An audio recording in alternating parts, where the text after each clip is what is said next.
नमस्कार, हरियाणा विशेष में आप सभी का स्वागत है और मैं हूं आपके साथ आयुष चित्रांश। कुश्ती संघ के अध्यक्ष पर लगे आरोपों के बाद सरकार ने जांच के लिए कमेटी का गठन किया था, लेकिन अब इस कमेटी से पहलवान नाराज हैं। बजरंग पूनिया और विनेश फोगाट ने ट्वीट करके अपनी नाराजगी को जाहिर कर दिया है। बजरंग पूनिया ने ट्वीट करके कहा कि कमेटी के गठन के लिए पहलवानों से राय ली जानी चाहिए थी, लेकिन ऐसा नहीं हुआ और इसलिए पहलवान मांग करते हैं कि यह कमेटी भंग की जाए। आपको बता दें कि पहलवानों के यौन शोषण के आरोप की जांच के लिए 5 सदस्यीय कमेटी का गठन किया गया था। ये कमेटी 1 महीने में अपनी जांच रिपोर्ट सौंपेगी, लेकिन इसको लेकर के अब सवाल उठा दिए गए हैं। बजरंग पूनिया ने भी ट्वीट किया है और विनेश फोगाट ने भी ट्वीट किया है और दोनों ने अपनी नाराजगी व्यक्त की है, जिसमें उन्होंने कहा है कि उनको यह आश्वासन दिया गया था कि पहलवानों से ये कमेटी बनाने से पहले राय ली जाएगी, लेकिन ऐसा नहीं किया गया है और ऐसे में अब ये जो कमेटी है इसको भंग किया जाए,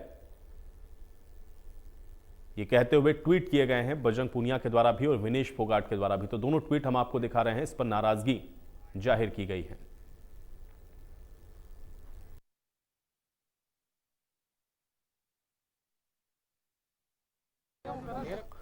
तो वहीं राज्य मंत्री संदीप सिंह पर लगे यौन शोषण के आरोप को लेकर के सर्वखाप अब मुखर हो गई है और संदीप सिंह पर कार्रवाई को लेकर के खाप के प्रतिनिधि चंडीगढ़ में डीजीपी से मुलाकात करने के लिए पहुंचे और संदीप सिंह को तुरंत गिरफ्तार करने की मांग की। इस दौरान खाप प्रतिनिधियों के साथ यौन शोषण का आरोप लगाने वाले जूनियर कोच के पिता भी मौजूद रहे। खाप प्रतिनिधियों ने कहा कि सरकार संदीप सिंह को मंत्री पद से बर्खास्त करे। इसके साथ ही चेतावनी देते हुए कहा कि संदीप सिंह पर यौन शोषण के आरोप हैं और फिर भी वो 26 जनवरी को तिरंगा फहराएंगे। ऐसे में खाप प्रतिनिधि संदीप सिंह का विरोध करेंगे।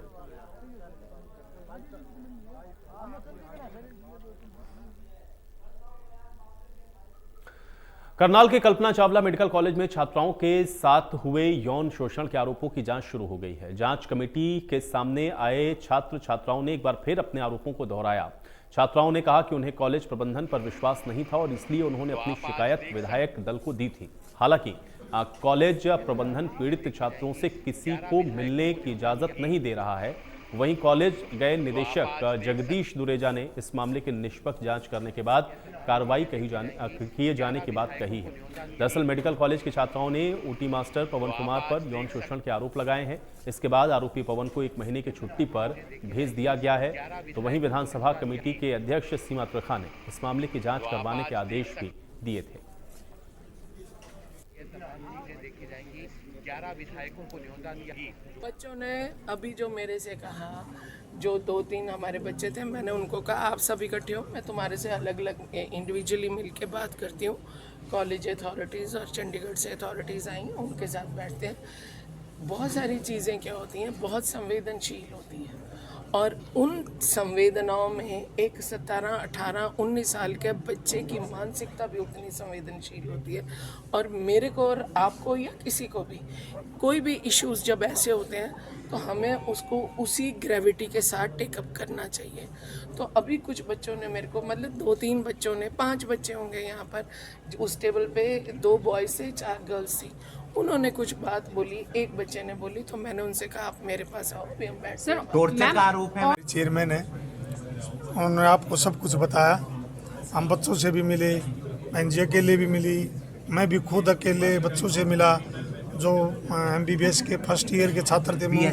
हाँ, MBBS के छात्र हैं जो पहले फर्स्ट ईयर, उनसे भी मैं मिला। बहुत सारे बच्चे मिले और जो दूसरे छात्र जिसने आपने बात करी उनसे भी मिला।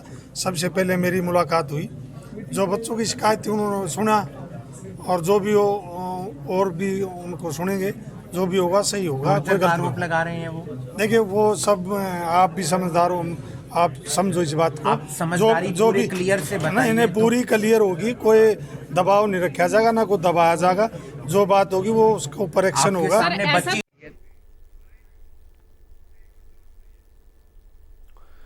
तो एक बार फिर से किसान संगठन लामबंद होने लगे हैं और इसके लिए जींद में 26 जनवरी को किसानों की महापंचायत का आयोजन हो रहा है। इसमें उत्तर भारत के कई राज्यों के किसान हिस्सा लेने वाले हैं। किसान नेता रमन मान ने यह बताया है कि जींद में होने वाली महापंचायत में MSP गारंटी कानून, बिजली बिल, किसानों के कर्ज मुक्ति, पराली कानून और गन्ना आंदोलन को लेकर के चर्चा होगी। रतन मान ने कहा कि गन्ना मूल्य को लेकर हुई मीटिंग में सरकार सिर्फ शुगर मिलों के घाटे का रोना रोती रही। सरकार भाव बढ़ाने की नीयत नहीं रखती है और फिर किसानों की परीक्षा ले रही है। देश में गणतंत्र दिवस की तैयारियां चल रही हैं, लेकिन इसी ओर एक और तैयारी किसानों की तरफ से भी की जा रही है, क्योंकि 26 जनवरी को जींद में संयुक्त किसान मोर्चा एक बड़ी महापंचायत का आयोजन कर रहा है। क्या कुछ मुद्दे रहेंगे किसानों के? हमारे साथ भारतीय किसान यूनियन टिकैत ग्रुप के प्रदेश अध्यक्ष हैं, उनसे जान लेते हैं कि क्या कुछ मुद्दे इस पंचायत के दौरान रहेंगे। कीर्तनमान जी। हाँ बिल्कुल, जींद में हमारे संयुक्त किसान मोर्चा की तरफ से प्रस्तावित है, बहुत बड़ी महापंचायत है और इसमें उत्तर भारत के अपना पंजाब, हरियाणा, उत्तर प्रदेश, उत्तराखंड, राजस्थान, दिल्ली के किसान इसमें शामिल हो रहे हैं। और इसमें प्रमुख मुद्दा ये है कि एमएसपी खरीद गारंटी का कानून जो अब तक सरकार नहीं बना पा रही है, और बिजली का बिल है, और पराली वाला का कानून है, देश के किसान और मजदूर की कर्ज मुक्ति का मुद्दा है। और हरियाणा में जो गन्ना आंदोलन चल रहा है, सरकार उसके दाम नहीं बढ़ा रही है और सड़कों पर किसान है, शुगर मिलों में गन्ने की सप्लाई बंद है, और उसके बावजूद भी सरकार टस से मस नहीं हो रही है। उस मुद्दे को भी जींद पंचायत में प्रमुखता से लिया जा रहा है। पहले गन्ने आंदोलन की बात कर ली जाए कि कल मुख्यमंत्री के साथ जो बातचीत हुई थी आपकी, आप उसमें शामिल थे, क्या वजह रही है कि सहमति क्यों नहीं बन पाई? वजह तो हमें ये है कि करीब 2 घंटा बैठक चली, सभी उसमें सवाल तो उठाए गए और सरकार सिर्फ शुगर मिलों में करोड़ों रुपए का घाटा की कविता सुनाती रही, सरकारी कविता जिसको कहते हैं, सरकारी कविता हमें वहां बैठाकर सुनाई गई। हमने कहा कि हरियाणा प्रदेश अव्वल रहा गन्ने के दाम में, हमारे जो मुख्यमंत्री है वो भी ये बात कहते रहे भाई सबसे ज्यादा है, विपक्ष के लोग भी कहते रहे हम अव्वल हरियाणा में। अब हम 2M क्यों है, इसका सरकार के पास कोई जवाब नहीं आया। तो बड़े नेता जिस तरह से बयानबाजी करते हैं एक दूसरे के खिलाफ, उसका आम किसान पे क्या असर देखते हैं? क्या वो संशय में नहीं होता? बिल्कुल संशय में है, इसीलिए मेरा तो निवेदन है, जो हमारे बड़े नेता है चाहे वह कोई भी है, उसको बड़ा सोच समझ कर बोलना चाहिए, क्योंकि वो किसानों को दिशा देने वाले हैं। अगर वो ही दिशा से भटक गए तो क्या होगा? ये गलत है बिल्कुल। ठीक है, इनके जो मनभेद आपस में रखे जाओ, इनके आंदोलन करने के तरीके अलग है, करते रहो, कोई दिक्कत नहीं, लेकिन एक दूसरे पे ये कटाक्ष करना, कच्चा मंदा बोलना, एक दूसरे पर गलत आरोप लगाना, ये बिल्कुल गलत है। तो बिल्कुल देखिए, किसान संगठन अब लगातार सरकार के विरोध की तैयारी कर रहे हैं और इसमें अमित शाह की रैली का विरोध भी शामिल हो गया। 26 जनवरी को जींद में बड़ी महापंचायत होगी, उसके बाद एक बार फिर किसान जो है अपने आंदोलन को सक्रिय करेंगे। करनाल से महेंद्र सिंह, इंडिया न्यूज हरियाणा।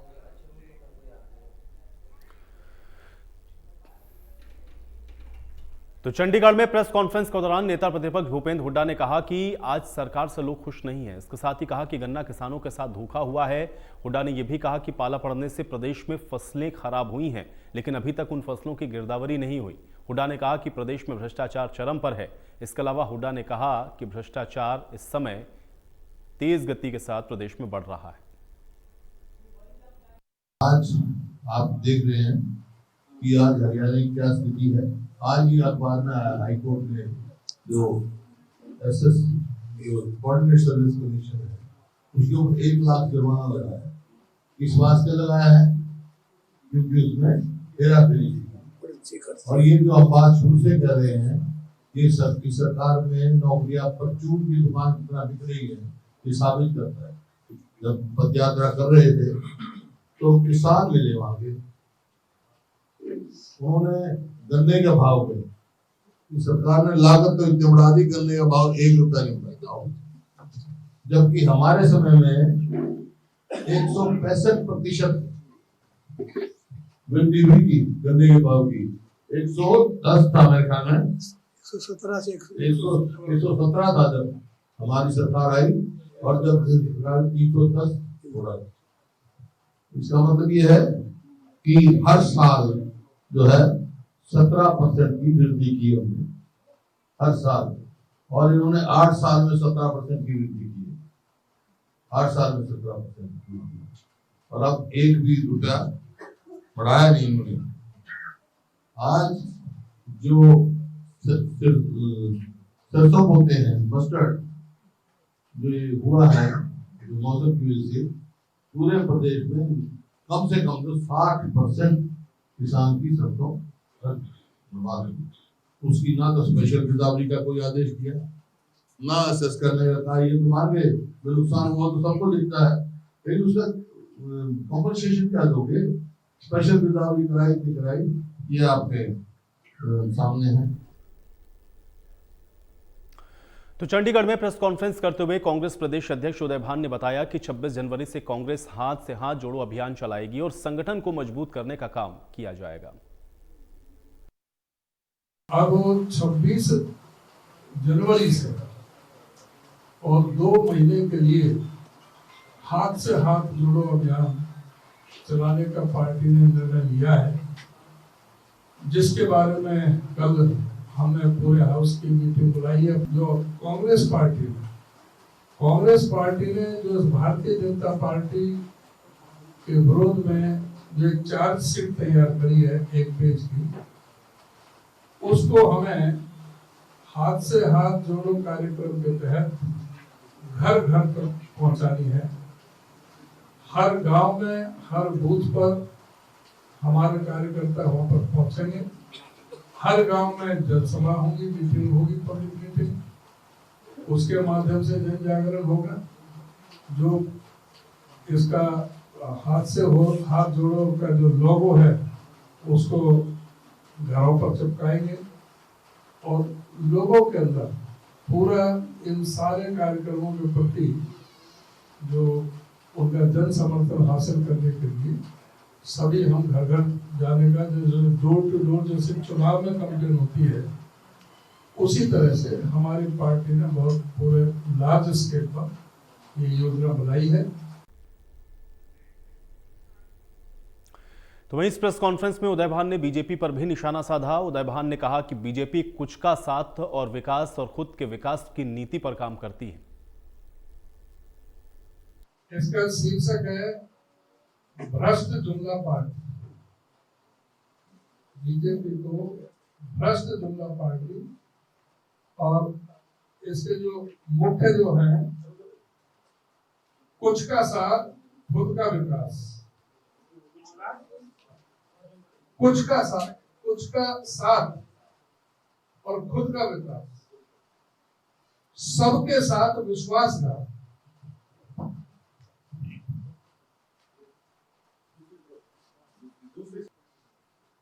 8 सालों में किसानों का कर्ज नहीं, अरबपति मित्रों के 72,000 करोड़ रुपए हुए माफ।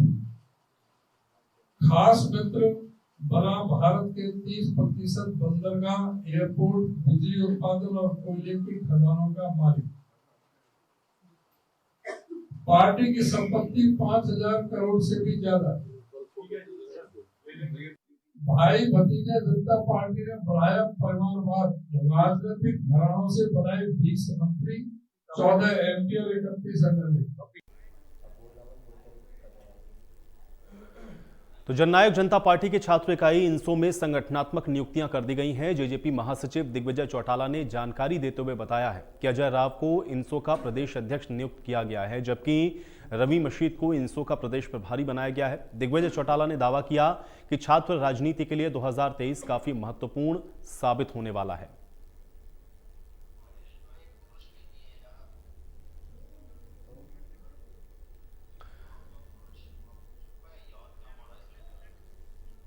तो इंसो में संगठनात्मक नियुक्तियां कर दी गई हैं। अजय राव को प्रदेश अध्यक्ष बनाया गया है, जबकि रवि मसीद प्रदेश प्रभारी बनाए गए हैं। पिछले लंबे समय से प्रदेशाध्यक्ष का पद जो है वो रिक्त पड़ा था, खाली पड़ा था, और पार्टी की सीनियर लीडरशिप द्वारा इसको लेकर के कई दौर की बैठकें हुई। 22 जिलों में से लगभग 50 से ज्यादा नामों पर चर्चा हुई और यह तय किया गया कि 2023 का वर्ष जो है इसके शुरुआत के अंदर नए नाम को तय किया जाएगा। जैसा कि आप सभी जानते हैं कि डॉक्टर अजय सिंह जी की सोच सदैव ये रही कि आम घर के गरीब, किसान, मजदूर, कमेरे वर्ग की अगली पीढ़ी को राजनीति में प्लेटफॉर्म कैसे दिया जाए, उनके हक और हुकूक की आवाज को बोलने का उन्हें एक मंच दिया जाए।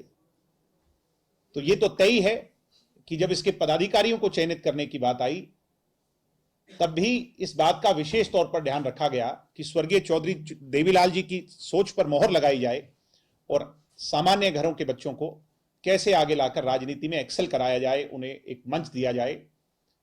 मुझे आज खुशी है, प्रदेश प्रभारी की अहम जिम्मेवारी आज हमारे जो साथी हैं भाई रवि मसीत, जिसको आज हमने प्रदेश प्रभारी बनाने का फैसला किया है। मैं मेरी तरफ से और विशेष तौर पर डॉक्टर अजय सिंह चौटाला जी की तरफ से, जो इंसो के फाउंडर हैं, जिनका ये पौधा लगाया हुआ आज वट वृक्ष का रूप ले रहा है, उनकी तरफ से भाई रवि को बधाई देता हूं, शुभकामनाएं देता हूं। चंडीगढ़ में राष्ट्रीय कृषि और ग्रामीण विकास बैंक यानी कि नाबार्ड की बैठक हुई है, जिसकी अध्यक्षता कृषि मंत्री जेपी दलाल ने की है। इस बैठक के बाद मीडिया से बातचीत में जेपी दलाल ने कहा कि हरियाणा में जो योजनाएं लागू करनी है वो 1,71,000 करोड़ की हैं। बैठक में अधिकारियों ने नाबार्ड की इस नई योजना के बारे में भी जानकारी दी। बैठक में कुछ सुझाव रखे गए।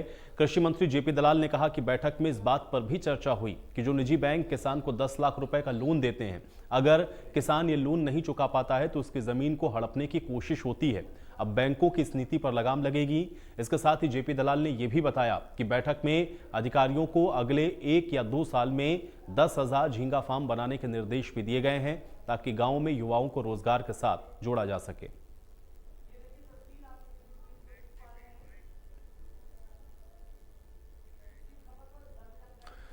हरियाणा सरकार ने पटवारियों को बड़ी सौगात दी है। सरकार ने पटवारियों की वेतन में बढ़ोतरी की मांग को मान लिया है और इसमें वित्तायुक्त ने सभी जिलों के उपायुक्तों को नोटिस जारी किया है। इसमें पटवारियों का पे स्केल बढ़ा दिया गया है। वित्त आयुक्त के लेटर में पटवारियों का वेतन 32,100 रुपए करने के आदेश जारी किए गए हैं। आपको बता दें कि प्रदेश में द रेवेन्यू पटवार और कानूनगो एसोसिएशन हरियाणा के बैनर तले पटवारियों और कानूनगो ने पे स्केल बढ़ाने के लिए हड़ताल की थी, जिसके बाद सरकार ने उनकी मांगों को मानने का आश्वासन दिया था।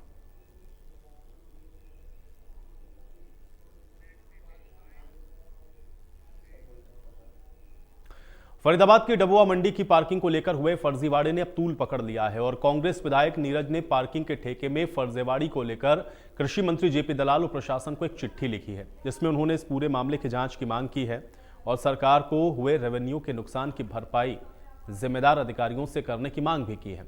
वहीं नीरज शर्मा की चिट्ठी पर कृषि मंत्री जेपी दलाल ने विभाग से रिपोर्ट तलब की है।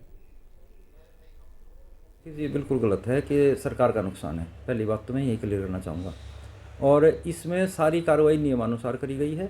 ऐसी कोई भी काम नहीं करा गया जो सरकार के नियम के विरुद्ध हो या मार्केट कमेटी के फ़ायदे के लिए ना हो। देखिए जी, L1 जिसका आया था उसी को टेंडर छोड़ के ऑफ़र करा गया था। उसने लिखित में एफिडेविट समेत ये लिख के दिया कि जी मैं पैसे का इंतज़ाम नहीं कर सकता और मैं ये ठेका नहीं चला पाऊँगा, आप किसी और से काम करवा लो। इसके बाद हमने जो नंबर 2 वाला L2 था उसको भी जो L1 की कोटेशन थी उसी कोटेशन के ऊपर ऑफ़र किया था 16,17,000 में, उसने भी मना कर दिया काम करने से। फिर L3 वाला आ गया, उसको भी उसी अमाउंट पे किया था। उसने ये कहा कि जी मैं तो जो मैंने कोट कर रखा है इस अमाउंट पे ही कर सकता हूँ, क्योंकि पहले 2 आदमी मना कर चुके, लिखित में दे चुके कि जी हम नहीं चला पाएंगे ये ठेका, इसलिए तीसरे को दिया गया है। पंचकुला में गणतंत्र दिवस के दौरान सुरक्षा को लेकर के पुलिस पूरी तरह से अलर्ट है और पुलिस ने सुरक्षा व्यवस्था चेक करने के लिए पंचकुला कोर्ट में मॉक ड्रिल का आयोजन किया है। इसके लिए कोर्ट को बम से उड़ाने को लेकर के एक धमकी भरा पत्र भेजा गया। धमकी भरा लेटर मिलने के बाद पंचकुला कोर्ट में हड़कंप मच गया। आनन फानन में पूरे कोर्ट परिसर को खाली करवाया गया और फिर पुलिस अधिकारी मौके पर पहुंचे हैं, जिसमें डॉग स्क्वाड और बम स्क्वाड को भी मौके पर बुलाया गया। पूरे कोर्ट परिसर के चप्पे चप्पे की जांच हुई। पंचकुला पुलिस के एसीपी सुरेंद्र यादव ने बताया कि पंचकुला कोर्ट के वकीलों के चैम्बर के वॉशरूम से एक वकील को धमकी भरा पत्र मिला, जिसमें लिखा था कि पंचकुला कोर्ट और चंडीगढ़ का सेक्टर 43 बस स्टैंड विस्फोट या आतंकी हमला यहां पर हो सकता है। लेटर मिलने के बाद पंचकुला पुलिस जिला कोर्ट परिसर में पहुंची और यह चेकिंग शुरू की गई।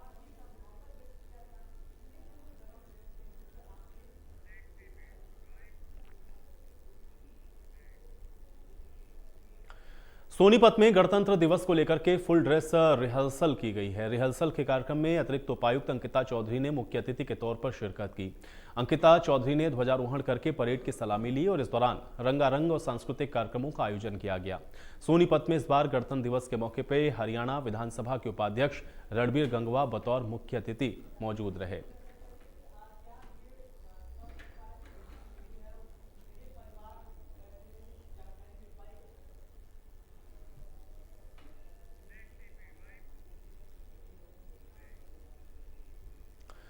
वहीं दिल्ली एनसीआर में तेज भूकंप के झटकों को महसूस किया गया है। रिक्टर स्केल पर भूकंप की तीव्रता 5.8 मापी गई है। इसके बाद दिल्ली, गुरुग्राम, फरीदाबाद और गाजियाबाद में लोगों ने तकरीबन 30 सेकंड तक भूकंप के झटकों को महसूस किया है।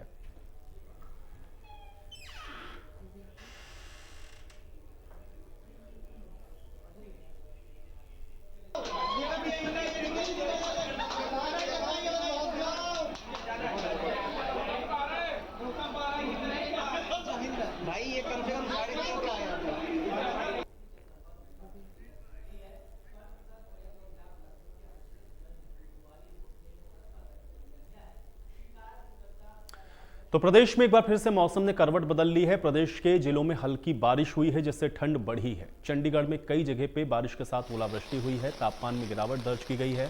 मौसम विभाग के मुताबिक उत्तर भारत के कई राज्यों में अगले 2 दिन तक हल्की बारिश का अनुमान है। बारिश के साथ ओलावृष्टि का भी अलर्ट है। आपको बता दें कि ओलावृष्टि से किसानों को ज्यादा नुकसान की संभावना है। गेहूं और सरसों की फसल ओलावृष्टि से बर्बाद भी हो सकती है।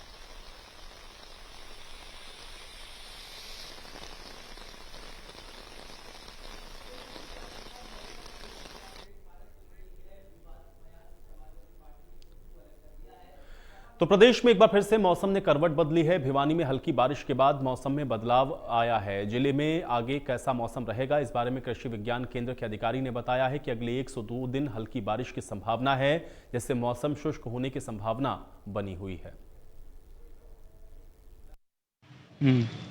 आज बारिश के बाद मौसम में काफ़ी बदलाव आया है। आगे किस प्रकार का मौसम रहने वाला है, यह जानने के लिए विज्ञान कृषि केंद्र से डॉक्टर देवीलाल हमारे साथ मौजूद हैं। उनसे जानेंगे कि किस प्रकार का आगे मौसम रहने वाला है।